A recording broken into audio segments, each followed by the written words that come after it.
सास जैसा पति। कई औरतों की ख्वाहिश होती है कि वो सिर्फ अपने पति के साथ रहे, क्योंकि सास की झिक झिक किसे पसंद है।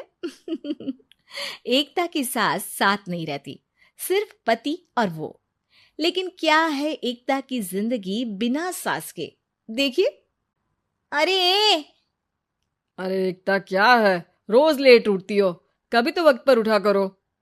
हाँ लेकिन उठना क्यों है वक्त पर? 8 बजे तो उठ जाती हूँ मैं। देखो एकता, ये नहीं चलेगा। सुबह 6 बजे उठा करो। खाने में थोड़ी वैरायटी बनाओ और घर को साफ सुथरा रखो ना। अरे अरे अरे, जो मुंह में आ रहा है बोले जा रहे हो। क्या मेरा घर गंदा रहता है? कितना साफ रखती हूँ। खाने में भी हमेशा मैंने अच्छी चीजें बनाई हैं। और फिर ये 6 बजे उठने की जिद क्यों? देखो, मैं नहीं जानता। बस 7 बजे तक घर के मंदिर में दिया जल जाना चाहिए। एकता बेचारी करती भी क्या, पति की बात माननी भी तो जरूरी होती है। एक दिन एकता सुबह पूजा करके पति को प्रसाद देने कमरे में जाती है, तो पति अपनी माँ से फोन पर बात कर रहा है। हाँ माँ, मैंने तो साफ बोल दिया। सुबह 6 बजे उठना है, नहा कर ही किचन में जाना है और 7 बजे तक मंदिर में दिया जल जाना चाहिए। आ रही होगी चाय लेकर। चलिए मैं रखता हूँ माँ, बाय।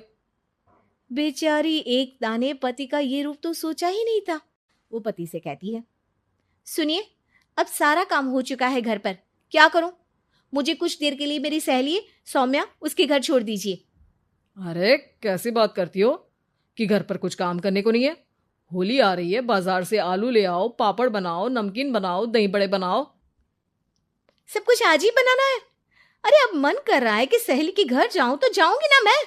आप नहीं ले जाएंगे तो कैब से चली जाऊंगी। अरे अरे, ये क्या बात होती है? चलो ले जाता हूँ तुम्हें। तैयार हो जाओ जल्दी से। कैब की धमकी तो ऐसे दे रही हो जैसे माँ ने दरवाजे में कैब खड़ी कर रखी हो, विथ ड्राइवर। बढ़िया आई कैब वाली। हाय रे एकता की किस्मत। वो सोचती है कि सास साथ नहीं है, लेकिन पति के हाव भाव किसी अक्कड़ू सास से कम ही नहीं है। पति एकता को सहेली के घर छोड़कर कहता है, अच्छा सुनो, वक्त पर घर चली जाना और शाम को गर्मा गर्म पुलाव खाऊंगा मैं। बनाकर पहले ही मत रख देना। और हाँ, रायता भी बना लेना।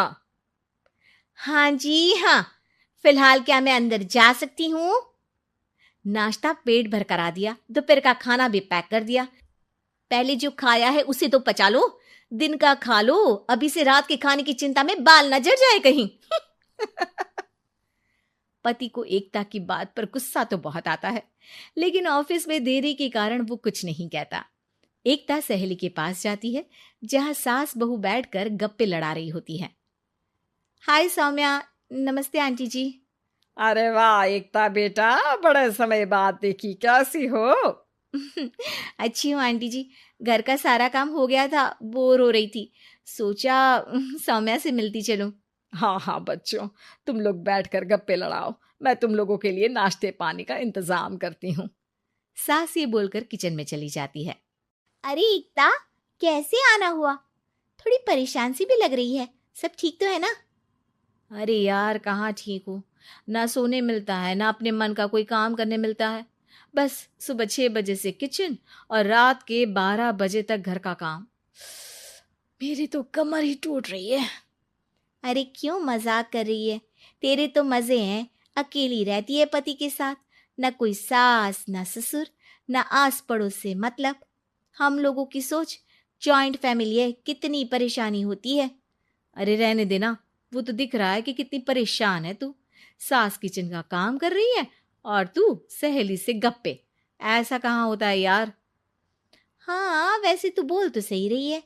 सुबह थोड़ा सा भी लेट हो जाए ना उठने में, तो मम्मी जी किचन संभाल लेती है।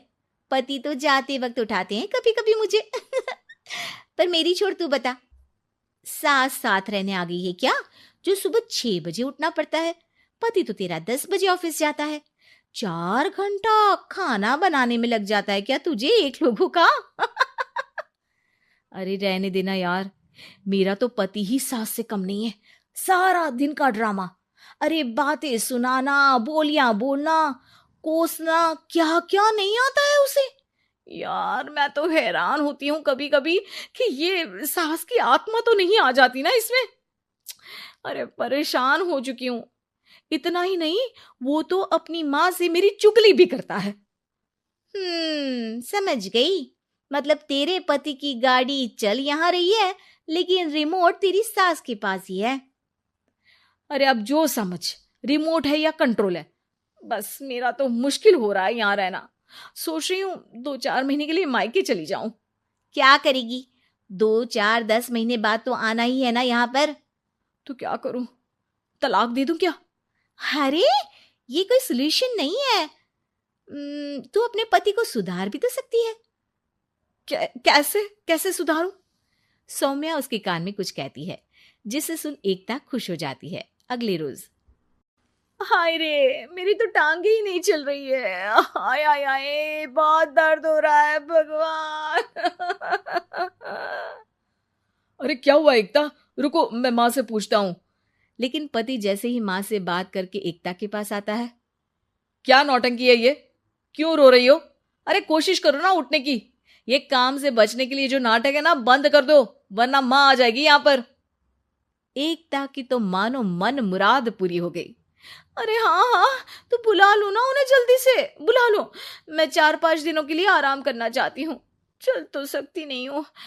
खाना पीना कैसे होगा? अब क्या था, सासू माँ आ जाती है एकता के घर।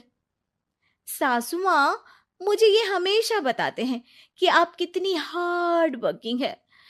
बस अब अगले 15 दिनों तक मैं आपको देखूंगी और आपकी जैसी ही बनूंगी। ये बता रहे थे कि आप 5 बजे सुबह उठ जाती हैं और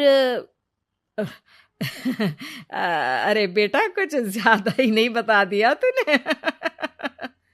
अब नहीं माँ, मैं चाहता हूं कि ये आपकी तरह तौर तरीके सीखे, जैसा आप मुझे बताती है ना। मैं तो हमेशा हॉस्टल में रहा, कभी देखा भी नहीं आपको, लेकिन मैं चाहता हूं कि एकता पूरी आपकी कॉपी बने, घर गृहस्थी आप ही की तरह संभाले। हैं? हाँ। तो अब माँ जी यही है, तो क्यों ना कल से शुरू। लेकिन अगले दिन सास 9 बजे सोकर उठती है। बेचारा बेटा बाहर से खाना मंगा कर खाता है। शाम को घर आता है तो सारा घर बिखरा रहता है। अरे माँ, ये घर इतना बिखरा क्यों है? अरे वो बेटा, आज वक्त ही नहीं मिला किचन से। सुबह का नाश्ता, दिन का खाना, अब रात को तो मेरा मन ही नहीं है कुछ बनाने का, तो बाहर से ही ले आ, या दिन का जो खाना बचा है ना वही खा लेना। ओ माँ, इससे अच्छा तो एकता घर रखती है, भले ही आराम आराम से काम करती है, लेकिन आज तक मुझे बासी खाना नहीं खिलाया। खुद तो तुम 9 बजे उठी हो, वो तो फिर भी 8 बजे उठती थी। अरे बेटा, मेरे बस की नहीं है 8 बजे उठना, वो तो ना मैं झूठ बोल रही थी। मैं तो चली अपने घर। अरे कम से कम तेरे पापा मुझे सुबह की चाय खुद तो बना कर देते हैं ना। ना जी ना, मुझे नहीं रहना अपने बेटे के पास। ये बोलकर सासू माँ चली जाती है अपने घर और एकता की लाइफ फिर से सेट हो जाती है बहुत अच्छी तरह।